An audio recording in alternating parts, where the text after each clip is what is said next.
Hello, everyone. Welcome to the CrossFit Games podcast. I'm Chase Ingraham, and I have the pleasure of bringing in the director of sports and the man you love to hate, Mr. Dave Castro. And what we're going to do is go through day one, actually every day of the CrossFit Games from Wednesday on. And we have a special guest alongside Dave, and it is Danielle Brandon, who took 11th at the 2021 NOBULL CrossFit Games.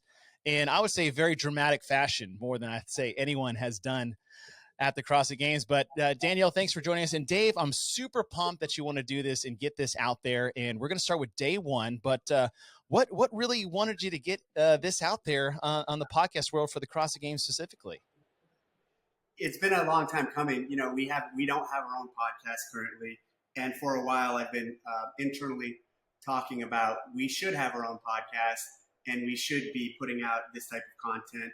I tried getting it started before the games this year, but our team has a lot going on, and we had a lot of different directions, a lot of media we had to put out, so couldn't make this a priority. But then, as soon as the games were over, I thought, well, we might as well do this now, and we might as well just dive in and get it going. I think I wanted to. The Sport of CrossFit podcast is kind of like the name or the direction I want to take it. And I want to make this clear. I don't want this. It's not my podcast. Like, I'll be on these to talk about the games, but I'd love to get this to a point where there's hosts or multiple hosts who are hosting this, and I'm not on any in the future, or not any, but only on them when I need to be. And interestingly, I think what's kind of cool, the position we're in, we could create a podcast and actually, have a rotating set of hosts even. And no one else really does that. So many podcasts these days are so personality driven. And imagine the platform, the Sport of CrossFit, like, hey, this week you two are hosting. And then maybe like you guys are busy, so we get another couple hosts to host and kind of rotate through different teams. I think it gives us a lot of flexibility. And also in Danielle's case, and she can vouch for this statement, she's not on. I had asked her months before this to be on this and to be involved. And so I don't want everyone to think, oh, Dave's just jumping on the bandwagon, the Danielle bandwagon right now. Because she was so big at the games, and she was she was the superstar at the games. You saw that, Chase. The fans loved her. So I could see people easily saying that. Of course he has Danielle on. But the truth of the matter is, before she became huge at the games this year, I had asked her a couple months back if she'd be involved. Well, I think as we get started with day one of competition, Danielle, you're perfect to really get another perspective of what it's like to get set for the games, especially everything that you had to go through the entire weekend. But it was the days leading up to it that set the tone for the next 4 days of competition for you. So, Dave, before we get into day one, and will be specifically for the first 4 events, and this was on a Wednesday, the athletes are arriving in, people are getting tested, and then all these really like bombs started to drop left and right. And, at first it was, Cara Saunders got her results back, but she was negative upon arrival. But then, Dan Bailey test positive, and then all of a sudden the Bethany Shadburn brick falls, and the Carrie Pierce like the morning of. And what was that like for you, Dave, specifically, knowing kind of what was resting on your shoulders coming out of COVID in 2020 and getting ready for 2021? Man, that fucking sucked. Like, as all that was going down and seeing these athletes, I was like, fuck. And I was really nervous. Look, we got through one big hurdle with the age groupers. And basically, Dan Bailey, one of hundreds, he popped. Then we had the individual athletes come, and there was those cases or those circumstances, let's call it at this point. And the next day was team check-in. And in my mind, I'm like, shit, like, we're going to have 20% of all these teams checking in. And that's where, like, I went with it. As this stuff was all happening with Danielle and those athletes, I was like, and again, let me even say that differently. Like, she didn't test positive or anything, but as all that drama was going down, I was just thinking worst case scenario, 20 to 30% of the teams checking in are going to have it. We're going to have to, I mean, in my mind, I was even like, fuck, are we going to have to cancel the games because of this? It's like we're going to have the 5 You didn't athletes competing again. Yeah. It'll just be like a Romus exactly. all over again. Now, Danielle, you've talked about this before in a couple different areas, but for this specifically is like, listen, I gave you so much credit throughout the weekend and even afterwards of what you had to deal with, not just personally, like, the medical staff, the sequestering, the outside lanes, and all that other stuff, just for safety protocols is concerned. But you lost your 2 best friends and your training partners that you guys were, you guys were the 3 horse women coming in, taking first, second, third, and West Coast. So what was that like for you the day before competition, having those 2 things just fall right in front of you? So yeah, I never experienced having like teammates for CrossFit. I feel that became a really big thing with all of these groups, like dogs, um, the group down in Nashville with Tia and Brooke. They just started forming, and so when we really did it at West Coast, it made me realize just how, like, especially me, I feel like younger sport and experience Bethany, but I realized how much I just depend on them, especially like men. After events, they would be there for me, kind of, yeah, like go through it with me and had them to rely and depend on. And so when that happened at the game, like, oh shit, I'm now I have to go through this, and I have really depended on them so much emotionally, Yeah. which is good because that did happen. I was like, okay, you need to shape up, and you don't have them anymore, so you can't be going through these highs and lows of emotion because you don't have them there, like, Right. so it made me realize that I depended on them, and then yeah, it's fun. It's so fun to be able to up on the floor with 2 people that and even from like a competitive standpoint, it's fun to know their weaknesses and workouts, so you can really attack in certain points. And yeah, so it was really hard, but, and just made it just wasn't fun. It wasn't Yeah. fun. Yeah, and that's tough because you work so hard to get there, and you've done it with your training buddies, and then that situation is. But like I said, you handled it wonderfully, and we're just getting started, right? So this is the precursor, and so Dave, as we look to the start of day number 1, event number 1, a lot, you always drop these hints, is like, okay, we're gonna swim long and paddle longer, and in my head, I was like, okay, I like the swim long thing because I was a swimmer, so I have a bias towards that. I was like, God, make them swim forever. And then paddle long, there was a part of me where I was like, okay, we've done a lot of paddleboard. I'm hoping it's not going to be paddleboard. And just knowing you, I was like, there's no way. Dave's going to throw a curveball out there somewhere, but you did it in 2 different ways. You added fins to the swim, that was a mile swim, and then you added the 3-mile kayak, which was, I thought, a really cool twist per usual. But go through the fin part first in the swim and how that came to be. And then, the kayak part is, we'll touch the kayak one here, but fins for the swim. Where did that come out in testing? Well, the fins, the first time we ever swam in the games in Santa Monica, at Santa Monica Pier, we used fins. And so there's some history there. There's some throwback to that event. We did that once. And then I knew I wanted this swim to be longer, the mile. And, the thing is, and it's all long, a long swim is all relative, right? When I say that to you, you're like, well, a mile's not that long, and a mile with fins definitely isn't that long. But to some athletes, a mile is long, and even a mile with fins is long.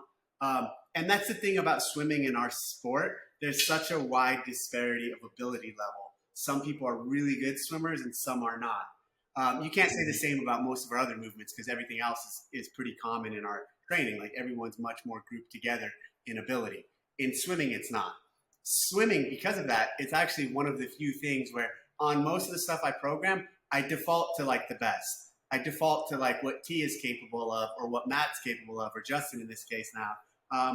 And I kind of let everyone else along for the ride, meaning like, yeah, you guys need to step up or you're going to get exposed. But in swimming, I kind of can't do that because of the varying levels of ability.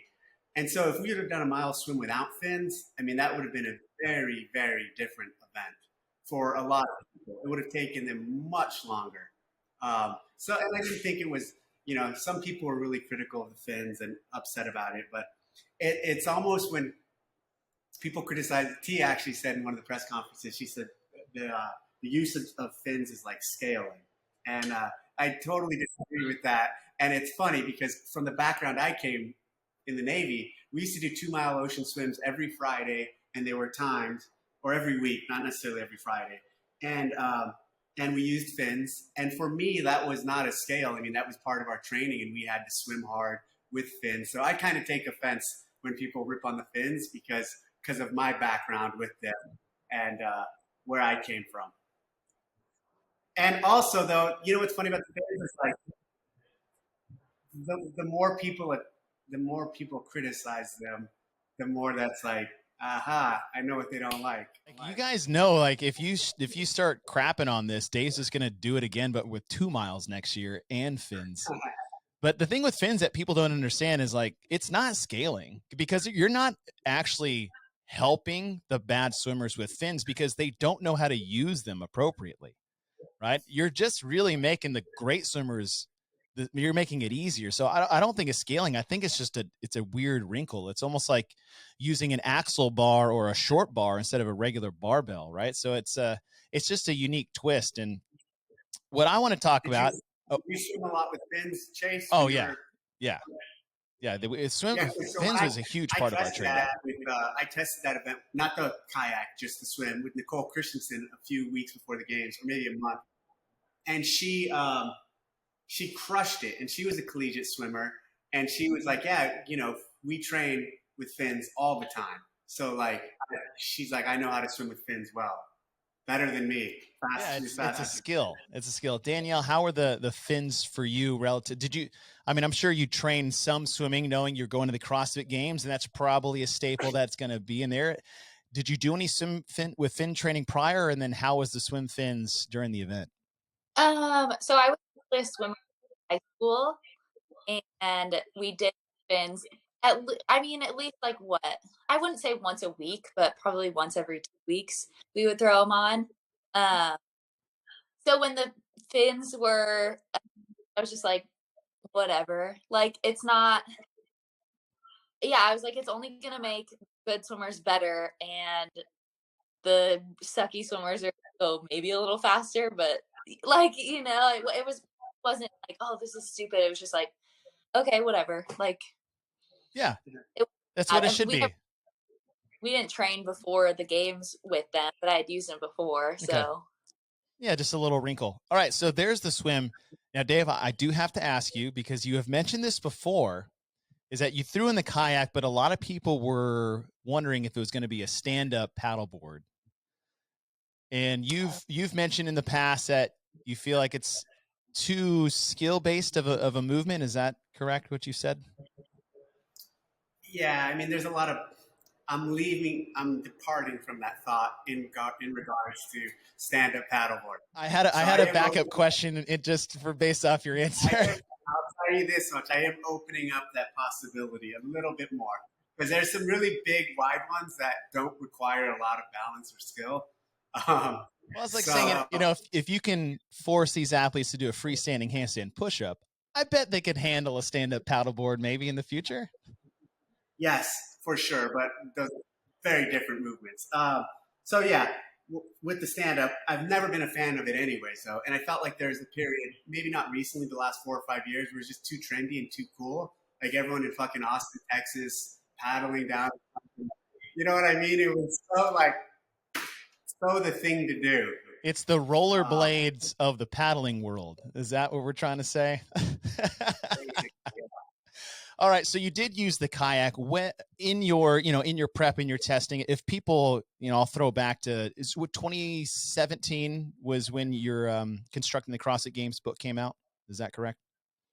Yeah. The first year at Madison. And so you do a lot of testing and prep. I feel like this year more than ever, you've done the most you've ever done with the grouping. And I feel like that helped a lot of things down the line, which we'll touch on in future episodes. But when did the kayak come into the picture? Early, really early, like a while back towards the beginning of the whole phase of programming the games. I remember talking to Bill. I emailed Bill and said, hey, do you have any connections with any kayak companies? And he's like, no, but I can start looking into some. And I'm like, yeah, do that. I said, find a kayak that's really easy for people to use and anyone can get in and paddle. So Bill started looking, and we did a trip to Madison probably 4 or 5 months ago, and he had a couple of them there. And so I actually took Boz. I had Boz and J-Mac paddle across this massive, a different lake, not that area, a different area, and I had them do 3 miles just randomly. It was like, hey, leave from here and get to the Edgewater. And so they're like, well, where's the Edgewater? I'm like, it's way over there. See it? And so they left and they started paddling, and like J-Mac, I think, got lost. Boz stayed pretty much on course, and it took them about 45 minutes to an hour, I think it was, to get across and get back to the Edgewater. And then so from there, it was like, yeah, okay, this can work. I like it. And they told me how it felt. And I was like, and it's definitely a huge twist. It's definitely something we've never done. Then it was just a matter of figuring out how and where we were going to do it.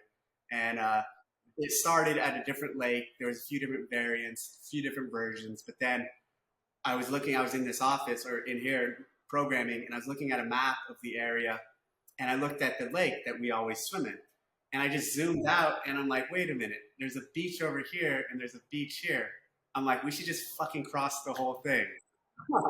And that's how it came to. And I looked at the distance, and it was 3 miles, and I was like, perfect. Those guys did 3 miles.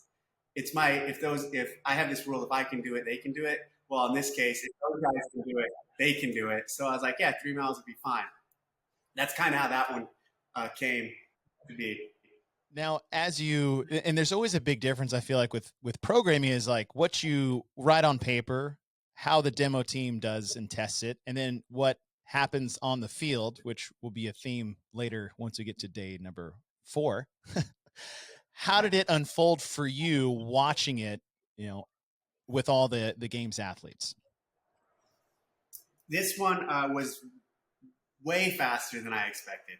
The paddle, the swim, all of it. They smoked it. I was thinking it'd be around 125, 130, maybe the fastest times. And we actually didn't test this one a lot. The Aussie boys, they tested it a couple of days before, but like this one's it's straightforward. Like you're going to swim around and then you're going to do that paddle. And the Aussie guys, I forgot their time. I think they were 135 or 140.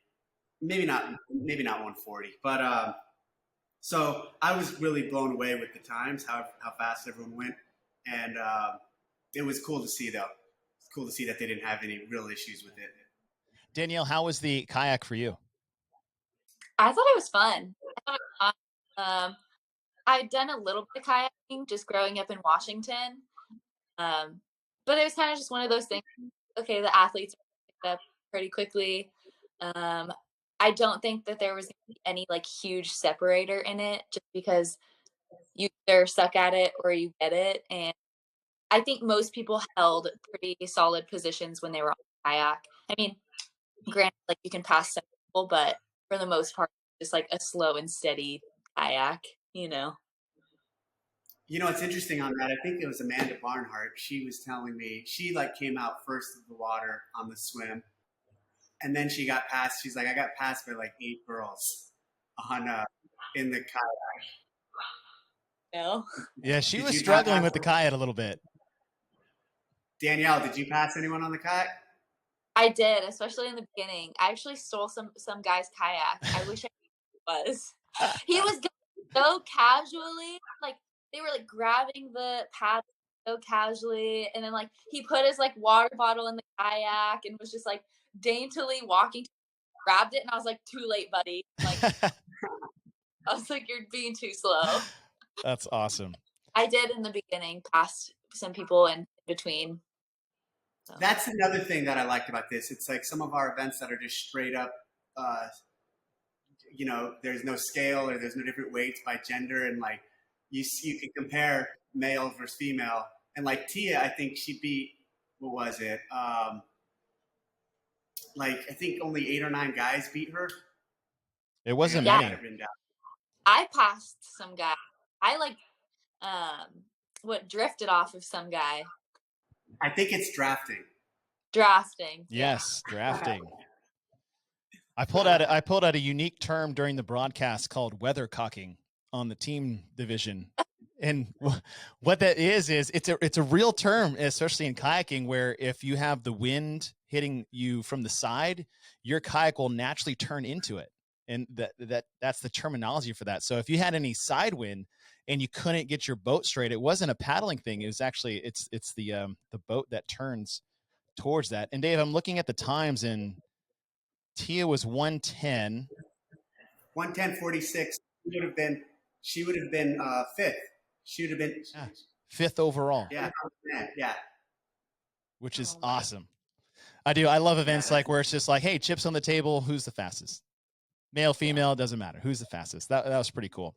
All right, so we move from event 1, and then we go to event 2. So we go from our off-site swim, a very classic way to an event at the games, and then we move into what we consider maybe a very games level triplet. Dave, I'd be curious, is like, people said triplet. I think more chipper because, a bar muscle up, ring muscle up, though, yes, they're both muscle ups, but they're still 2 different movements. So I like this pyramid chipper style of the sled drag, the pig flip, the ring muscle ups, the bar muscle ups, and then you work your way back. Where in the programming did you decide is like, hey, let's combine both ring and bar for this particular event? That's a great question. And early on, it started off as something very different. It started off with toe to bar, actually. And it started off with toe to bar and muscle up, ring toe to bar and ring muscle up. And like toes to rings. Yeah, so it had these 2 elements. And then I came to this point where I'm trying to think if I'm giving away anything for the future. No, I'm not. And then I had the toe to bar run workout. It was actually a bar muscle up run workout in the beginning. It was very similar reps, but very different. Not 30, I'm sorry, but less bar muscle up reps. And those 2, there was some, as I was programming the whole week, there was a lot of tension in my mind between those 2 and what was happening. And I needed to move things around. And eventually I moved it to, I ended up moving the toe to bar to that section there. And the, one second, now I'm getting all confused. And the muscle up to that other section. And one of the main reasons why I did that, and I'm looking past because I'm looking at my board that has all of this, was because that same day if we would have had bar muscle ups on that Saturday run workout, basically the next workout was the pegboard. Oh, that's right. So that was one of the issues I was having with it as I was developing them. So moved it, made the Wednesday where there was no big pulling that day, the bar muscle ups. And then I decided, well, what if we did both? We've never done that before. What if we have some ring muscle ups and some bar muscle ups? And then it was just a matter of playing around with the right reps and the right numbers to make that fit in the timeline and for what I was looking for. The pig flip, I think 5 was the right number. I maybe should have increased it and maybe reduced the sled, but the sled, I don't know. The sled, I think, could have been heavier there. What do you think, Danielle? Sled was perfect amount. I don't know why sled. I mean, it got usually I can like blaze through a sled and I recover pretty quickly, but I thought I was never going to recover after that sled. My upper hamstring, just because the leverage like wasn't great on it with like the straps. So it's just so different than like a sled push or anything. I thought that was perfect. Maybe would have liked more pig flips because then I think it would have been like a big separator maybe. But yeah, even the ring and bar, that was so funny because when that event came out, everyone's like, is it going to be 40? What was it? 42 or 42 ring? 48 bar. No, 48. 24 and 24. 40. Yeah. 48. So this is crazy. Like this is such a different workout if it's ring and it's such a different workout bar. So when both came out, I think, I mean, I was like, okay, cool. Then there's no thought. There's not a thought to the strategy of having to do 48 ring muscle ups, you know? And then it just would have been such a different workout if it was bar muscle ups. Mm-hmm. So both, it was just like, for me, I was like, cool. I like the combo. I like going back and forth between both. Dave, what was the decision to make it a set number of pig flips versus a distance like you've had in the past? Well, the distance doesn't really work fairly because like it felt like people could flip it and it could slide or bounce differently. And so over a long distance, you could end up flipping it less than someone else or more than someone else. And so the fixed number of flips made it equal across the board. I was actually still even a little worried that it was going to pin people like it pinned people in 20 whenever we last had it, 2015. But I don't know. This might be the first time this is known. What everyone might not realize, it was slightly lighter. It was. So, Didn't know yes, yes. that. So these, heavy. yes. So these pigs, the male and the female pigs, were reduced in weight. They were not as heavy as the original pig back in the day. Bit heavier. See, all these generations, like they're getting spoiled because the original pig was that burden run, just metal monstrosity with plates attached to it. Then you give him this nice heavy pig in 2015. You're just, Dave, you're getting soft, man. You're getting too nice. You step it back up in 22. I like that. I know some of the coming off event one, you have a lot of pulling in the swim, a lot of pulling in the kayak. Danielle, I'll ask you this specifically just because, you were in the event, is what was the feeling going into those muscle ups after what you did in event one with the swim and the kayak? From me personally, I don't think it's an issue just because with the combo of ring and bar, practice that a lot. It's been more like, it's been just grippier. Mm-hmm. But I didn't think there would be an issue for most people just because the kayak was more biceps. Like it wasn't as much like lats and pulling as maybe the swim was. It just worked a very different group of muscles than I thought it would. And especially if you were efficient on kayak and had very like long arms, you could really find a lot of spots to break. So going into that wasn't, I don't think a ton of people's arms were tired or fatigued as much as we thought it would be. How was the second set of pig flips on the way back? It wasn't because it was broken so much and became more grippy. And because that pig was lighter, it was just maintaining and like making sure to stay on top of it and get through it. But my arms weren't dead. My arms were absolutely obliterated because you had that ring and bar combo. Yeah. Now, if it had been like all bar, yeah, I think my arms right.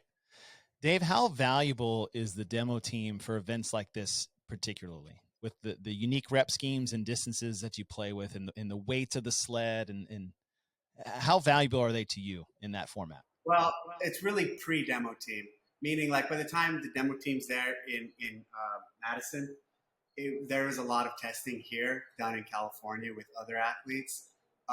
And so by the time we're there, the demo team is helping refine some of the stuff. I actually don't think the demo team did this one. Oh, did they? No, yeah, they did. And it was right in the zone we were looking for. They did it because of the pig. So we had the actual pig here, whereas when we were in California, we didn't have that lighter pig. So you did good on that one. You took sixth place. Yeah, and I was in the first heat. Oh, look at that. Look at that. Outside. Let me say something about that shit. I'll tell you this much, Chase. I don't know if you guys saw this, but like the shit we were dealing with like where she could be and like having to like have a lane separation and in the back end when we were planning all this shit, I was losing my fucking mind. Not at her, but just that like the requirements our team was placing on like, well, there needs to be this separation, there needs to be this, and it was like, are you fucking kidding me? Like the toast bar one, they're like, okay, you're gonna do that's on like the front bar, and then like the last one on the back, and I was like, this doesn't really like do anything. it looks sillier.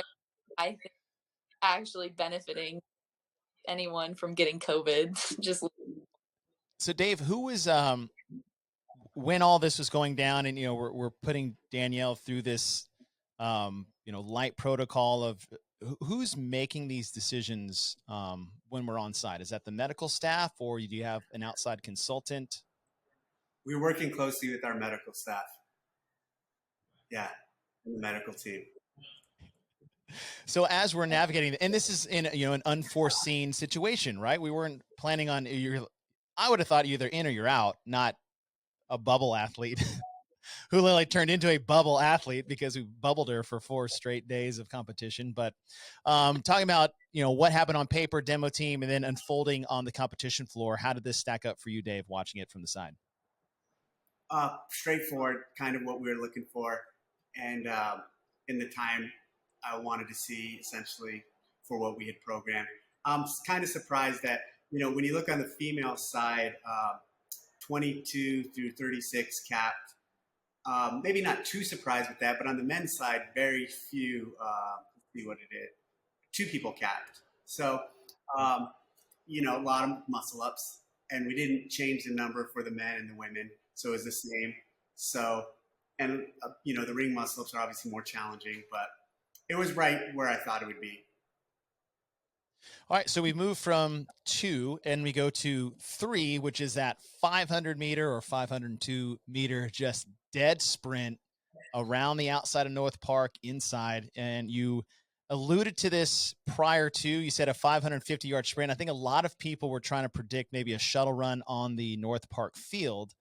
But here it was I say a dead sprint, but it's a unique distance that not many people rarely ever train. I mean, Daniel, you can talk to this with more of your track background, but it also wasn't like a loop. It was 2 turns that were pretty tight, and then you made your way into the stadium. So, Danielle, when this was first hinted at, what was your thoughts coming in? Is like, was this something you were excited about or a little nervous about? I was so excited because I was a 400-meter runner, and if you don't train the 400, like, you don't know how to pace that. Like, the first time anyone runs 100, they die. Like, Yeah. they absolutely die. So I was like, okay, watching people run a 500 time, they're gonna die even harder. Like, they're not gonna know this even more. So I was stoked, but it was also hard because you could so easily go out too slow. Mm-hmm. You could so easily go out too fast. But like, the risk involved in a 500 versus a 400 is just like that much worse. Like, 400, you're going to die the last 100 meters. In a 500, you're going to die like the last 100 meters. Now, aside from having the advantage of a track, right, seeing where you're going and used to a 400, what was how much did the course affect the way you pace it out? Because you had no idea where you're going. You had no idea how long the first straightaway was. You had no clock. How did that affect your pacing for that event? I mean, being a 400 runner, you always have to get out hot no matter what. So I was like, I know regardless, I'm going to try to dead sprint in the beginning. And then it's just that middle ground that you have to work and like let up barely, but you can't too much. So I know based on feel and so much, but other girls, I'm sure they went out a little too slow. You know what I mean? Like, easily a ton of girls probably went out way slower than they wanted. As if you run a 130 versus a 125, they hurt just like yeah. So, Dave, I was blown away that Tia won that. Yeah, it's kind of her background too, right? Before she started CrossFit, she was. I think that was her. Yeah, that was her sport that I feel like she was training for to make the Olympics. Originally, it was track and field. Are you sure about that? I've never heard this. That's how she met Shane. Shane was like the assistant coach, and the coach was her dad. And Shane was like getting her 400 meter splits on the track. That was her original goal, was to make the Olympics in track and field. I wonder what event specifically. I don't know, but she definitely had that background. But Dave, this is our single modality monostructural test, and we're doing it with a high intense form. How many I mean, what was the process of nailing it down to this distance, or, going short versus going super long? What was the process of landing on this distance for this event? Well, I feel like we've gone short on that field a couple times with the zigzag and then the line, all that stuff that happened a couple years ago. I felt like that field, I didn't want to do that type of sprint again. Frankly, I just looked at the venue and I said, hey, what if we ran from here, ran around the road, and then came through? And I said, that'd be an epic course. Then I measured it. And I was like, okay, it's about 550 yards. I'm like, there's something there. That would be cool. That'd be something exciting. It's funny, in the brief that morning at the water, Fikowski was like, hey, is there going to be like, what did he say? Lanes and staggered start. And I was like, hey, dude, this isn't a track meet. Um, um, That's funny. but I really like it. Yeah, for sure. I really like how that one played out. The distance was cool. Uh, we've never done a distance like that, so it was a cool one to see happen. One of the debates was internally how many people to have per heat, and so it was like, should we do heats of 20? And then that was like, no fucking way, because that had been way too many bodies going around those corners. And that would have made it, I think, with the amount of bodies we had there going around the corners. Yeah, you saw some bumping and you saw some rubbing, but it wasn't, you also saw a decent amount of spread. Like, people separated surprisingly. And that is one we had the demo team test really early when we got there. And they spread out right away too. This was I think, a very special event, I would say, particularly for you two, between Dave and Danielle, because when we originally got the heat sheets, it was Danielle in heat 1 by herself. And then, and then when it started, I was like, why is Laura and Turi and Sam in these heats when, like, Laura's in the top 10? And, that's usually how they stagger it through, right? And so we didn't really know the story. And then it comes out later that, the Grinch's heart grew 4 times its size. And Dave, would you like to walk us through how Danielle had 3 other athletes running with her in heat 1? Well, what did you hear? I heard you volunteer. You asked for volunteers. You didn't want Danielle to run by herself. Yeah, more or less. I wasn't the one who actually asked, but I pressured our team, and not pressured, but I discussed with our team and said, hey, we can't have her run alone. And actually, I mentioned the possibility of it to her, and the way she responded to it, I was like, okay, that wasn't positive. Like, she really doesn't like the idea of running alone. So she didn't even need to, like, she didn't even say yes or no, but like the way she recoiled and looked at me, I was like, all right, I got it. And so then I went to our team and I was like, hey, we need to figure something out. Fucking make something happen where she is running with other people, and our team is safe with it. Our medical team is safe with it. So a bunch of ideas were floated, and then finally it came to, hey, what if we just ask for some volunteers? And I'll tell you what, those who did, that was super fucking cool of them. And I'm glad they did. And yeah, I'm glad that worked out, because it would have been really unfair for her to have to do that all on her own. Danielle, like what was that like for you? Because I'm assuming you walked into whenever that meeting was running by yourself, because David brought it up prior.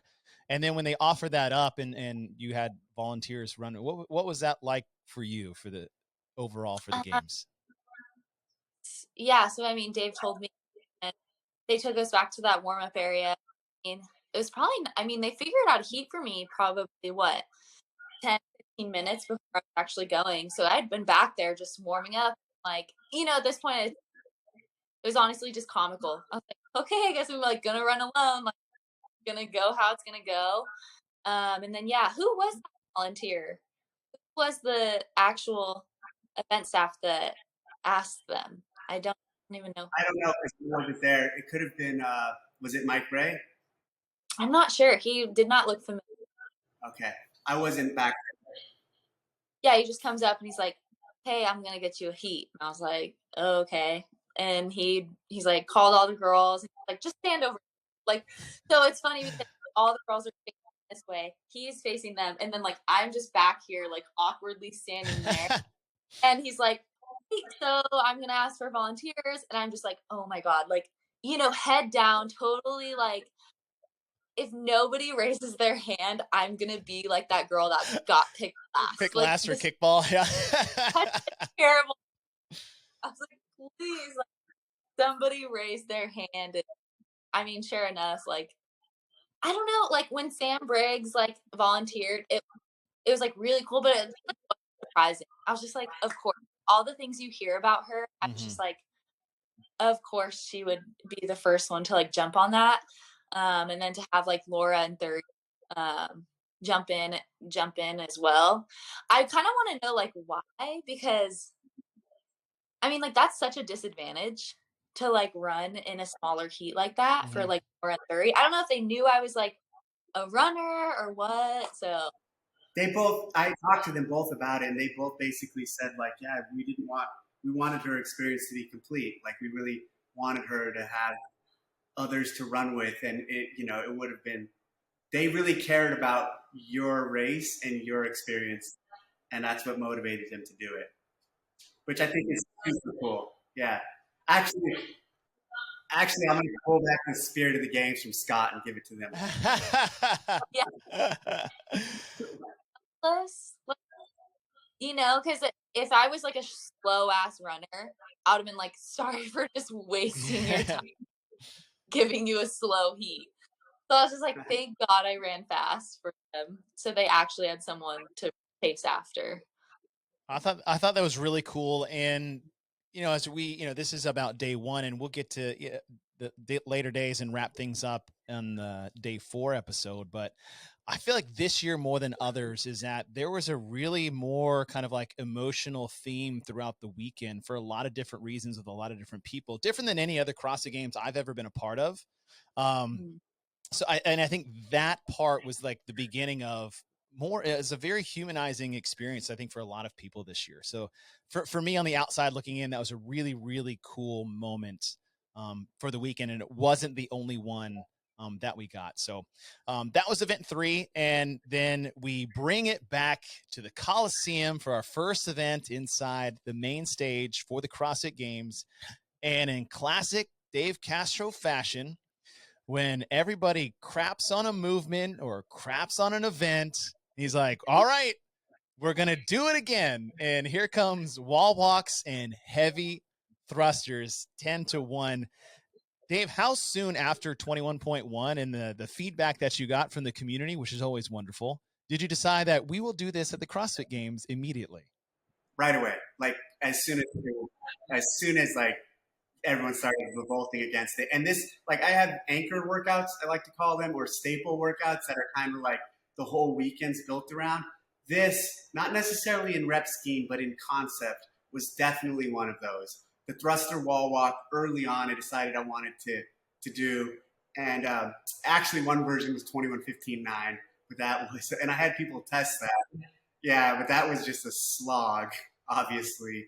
And it was all wall walk. Like it was so like a slow 21 set of wall walks compared to like the 21 thrusters were much quicker. I mean, and even in the 10 and 10, it's obviously the wall walks take way much more time. But and then 21:15.9 was going to work out. Started playing with different variants, and in the game's history of the actual games event, we've never really done heavy thrusters. It's always thrusters have been. And on that note, I honestly don't consider this for these guys heavy. It's like moderate, high moderate. It's not heavy, especially when like Scott's fucking doing. Did Scott do the whole thing unbroken? Yes, he did. I think you Yeah. might have been the only guy to do that. Our demo team tester, one of the guys, or not demo team, but one of the guys who came out to California to test, I think his name's Jacob Pfaff, the Army guy, who's really fucking big. He did it unbroken too. He did all the thrusters unbroken, but he was way slower on the wall walks. But so early on, this was really like a staple of the weekend that I built around and was super excited about. How many iterations you talked about 21:15.9, but we were 10 down to 1. How many different rep schemes did you play with coming in before you landed on 10-1? Looked at 21:15.9, looked at 15:12.9, looked at some fixed, like 5 rounds of fixed numbers. But then as I looked at everything else that was going on that weekend, And I knew that we were going to have a 21:15.9 in the Echo Bike Snatch, because that also was another, like, that was a premier event that was programmed early on. I thought, okay, it's not going to be a 21:59, also because it didn't make sense with those reps. And decided to work the 10 down to 1 type look. Actually, I'm going to jump forward real quick, and I'll just leave it and then come back. But the actual deadlift workout at first, when first thought of, was a 21:15.9 also. The deadlift handstand push-up. But that obviously had some major that we made to it.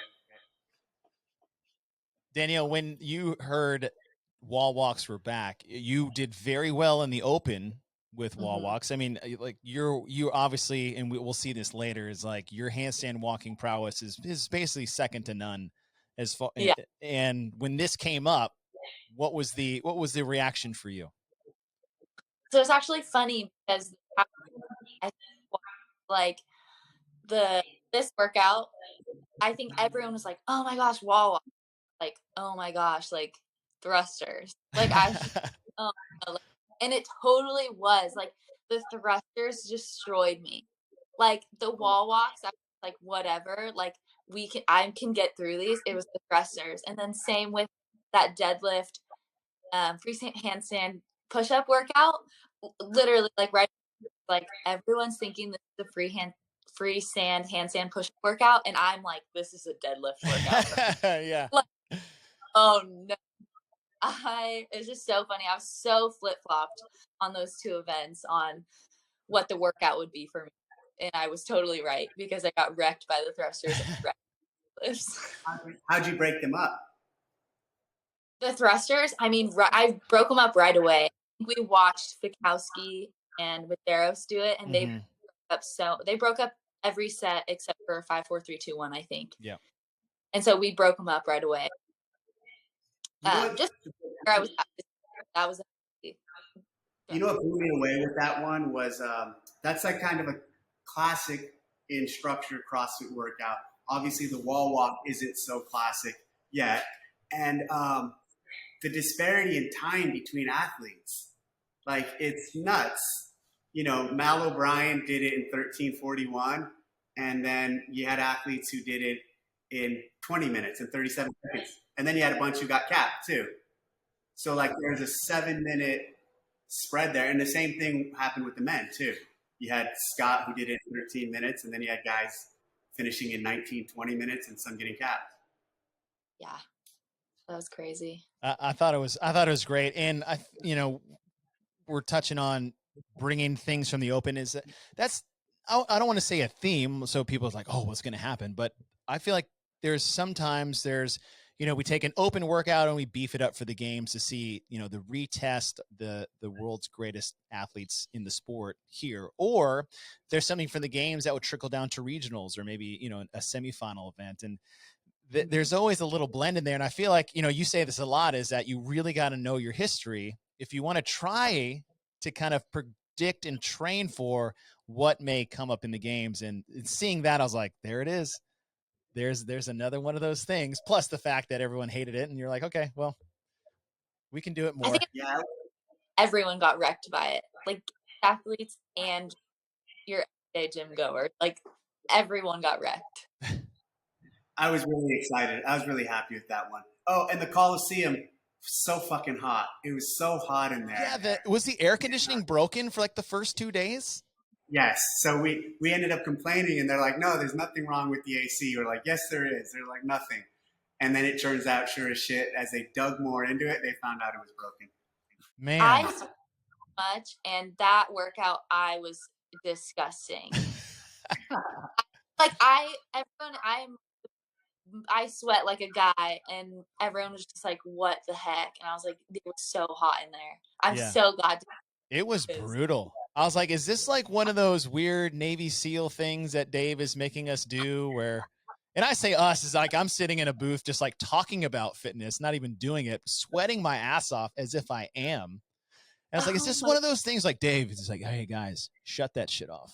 Let's see what happens. I can totally see that. Not this time, no. Okay. So how, Dave, looking at day one, as one big, section of the weekend is I feel like as we get day to day and we build the programming throughout the weekend because, cuts are coming at the end of day 2 and the first event in day 3. But as it stacked up for you, how did you like how day 1 set up leading into day number 2? I like how it set day 2 up, and I like that we had that break in between a really high kind of volume day. The first event and the last event were really long, and so that would have been if this was a Thursday, Friday, Saturday, Sunday event, I would have rethought how day 1 was. Maybe not made it so demanding because 4 days of that in a row would have been a huge load. So with the break, I thought it was the appropriate amount going forward. Arguably, but I'm glad we didn't. You could have maybe had another event. What we had was plenty. But I like where it put us going into that next day. What did you think, Danielle? Could we have had another event on day 1? I think I was fine physically. I think I just had so much emotionally going on that I wanted to break. But yeah, I mean, if we had another long one, I probably would have been like, all right, we're just gonna like coast through this, get through it, and I'm sure that's how everyone would have felt. But yeah, I think the perfect, and it was just such a well-rounded day though that a rest. I don't know, like it was just very well-rounded, and the rest day was perfect too. So, That was going to be but my question. How is having that rest day? How is that for you? Was that going to be something needed, or do you think you could have gone I think I straight could have through? gone. Yeah. I I think I could have physically, yes. I think it was more just like it's like a Mhm. mental day off to be like, okay, oh shit, we just had a lot thrown at us the first day. Like, settle down so that we can attack the next 3 days. How was your recovery on that rest day coming in? Because it was there's a lot of upper body endurance on that, but push pull and core, and there's some good balance in there. But how was that upper body fatigue going into that rest day as you got ready for Thursday? Surprisingly, my back was fine, or like my shoulder. That was all fine. Mhm. It was more back for me and a little bit of quads from the thrusters. But other than that, I think I was pretty fine. Mhm. So, Dave, yeah. for you, as we wrap up day 1, what were some of your, I would say, jump out moments for you from the athlete side in terms of performances for the day? Well, I guess because I didn't realize that Tia was a sprinter. Tia winning the sprint for me was a big one. Scott on the thruster and wall walk, that blew me away. That he did that in 13 minutes, and then seeing Mal do a similar time again compared to like what some of the other times were on that event. Um, I was really surprised with the thruster wall walk that there was such a variety of time, such a wide variety of times on that. So those are some of the highlights. What's it like for you as you've watched this sport grow for 15 years now since we started all way back in 2007? What's it like seeing the youth come up through the sports? Men a little bit, but those 17-year-olds, 19, 20-year-olds, what's that like for you as a, you know, outside, programming and, you've been at, is that encouraging for you or exciting? What is it like having those teens in there? Because they're not just there. Like, Mal got 7th, Emma got 16th, 17th as rookies and teenagers. It's insane, and it's the future of the sport in terms of them being the future, but also in terms of what our future looks like. And it's going to be, 5, 10 years from now, harder to be older and competitive as more and more young athletes are coming up in this sport. And it's truly what's on the horizon for us. I'm not saying the whole field's going to be 17-year-olds, but it's going to skew towards much younger athletes in general, thriving and performing at a high level because they started CrossFit. When you and I got involved in CrossFit, Chase, kids weren't really getting into it yet. But now we're old enough to where our kids could be getting into it and then be at this level. that's not our case, but there are other people who their kids are essentially, they got in early enough to where they made a lot of improvements and they're able to now get to this stage. And even Justin, didn't Justin start CrossFit when he was like 14? Yeah, and the parallel I try to draw is, if you go back to like MMA, when it first started, MMA was really a lot of strikers who learned how to grapple, and then they went into MMA, or grapplers that learned how to strike, and then you had this people just trying to figure out the sport. And then a decade to 15 years later, you have athletes who basically grew up doing mixed martial arts, training that as opposed to learning another skill set in the octagon. And I feel like we see the same trend now, 10 to 15 years after the major popularity boom of CrossFit, is that, look, he's like, oh, Emma Carey's 17 competing at the CrossFit Games. Like, but she started CrossFit when she was 10. She's been doing it for 7 years. Oh my right. God. And so I think that's the cool evolution of the sport, is like, yes, all this youth is coming in, but they're not inexperienced. In fact, most of these athletes, Danielle, when did you start CrossFit? How old are you? I mean, like, I really started getting into it when I was 20. Okay. Like 19 or 20. So you've been doing it for what, 4, 5 years? Yeah. Middle. And like that middle group, I feel. So you've been doing it for 4 to 5 years, but the 17-year-old at the games has been doing it 3 years longer than you. And it's just crazy. Here. Right. Like, ugh. I think it's pretty cool to see that. In day one, there's so many cool moments. Like you said, the Mal O'Brien and the finale, Scott Panchik, the injury he had early on with his knee, and then him just like persevering through that. And I thought that was a really cool thread that we'll see throughout the 4 days. But, Dave, day one recap, thumbs up. How are you feeling going into the rest day? Was that, you're like, okay, we're on track. We navigated the scary waters of the rough start, and now we're on track. What was that like for that rest day going into the day 2? Are you asking me or her? You. I'm asking you. In general, like by this point where I was, by Thursday, especially because we had the team events, this was turning into like the hardest games for me ever. In terms of like just the week and all this stuff we were dealing with. And so coming into their day 2, we had a complete Thursday of age group competition and of also team competition. And so going into day 2, I was like, fuck, we still have 3 more days. And the workload and the stress load and the demand on me, I felt, was higher. In terms of the demand I put on myself for the event, I felt like this was, at that moment during the games, I was like, wow, this is the hardest games I've done yet, for me personally. And it's just day 1. And it's just day 1, as we have 3 more days of individual events to talk about as we advance in this podcast about the CrossFit Games. Danielle, thanks for joining us. As we look, we're going to bring in a couple other guests as the days go on. Got any ideas? Who should we put in the hot seat for the other future episodes? Well, I mean, I feel like you have to put Scott in there. You have to have Scott on here. That'd be good. Briggs, be awesome. Maybe. There's two good people to put on here. Let's ask Scott. Well, let's think of it this way: who did good on the Friday events? That's what I was thinking. Oh yeah, had a great Friday was Gabriella Magala. She had a Friday was you started things off at the rope climb event. The rope climb event, ski erg, and then event 6 and 7 with the cleans and the runs. Like, she had a hell of a Friday. Handstand obstacle course. Yeah. There was Danielle. Before we leave, I have a story about day 2 since we won't have you there. But you went out and just absolutely. She will be on day 2.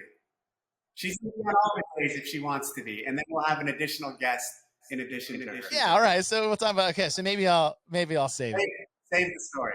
I'll save the story for day number 2. Danielle, thanks for joining us. Dave, super pumped that we're doing this, giving people a little peek behind the curtain of how we get things set and how it was for you. And that's just day number 1. Looking forward to day number 2. I'm Chase Ingraham for Dave Castro and Danielle Brandon. We'll see you guys next time.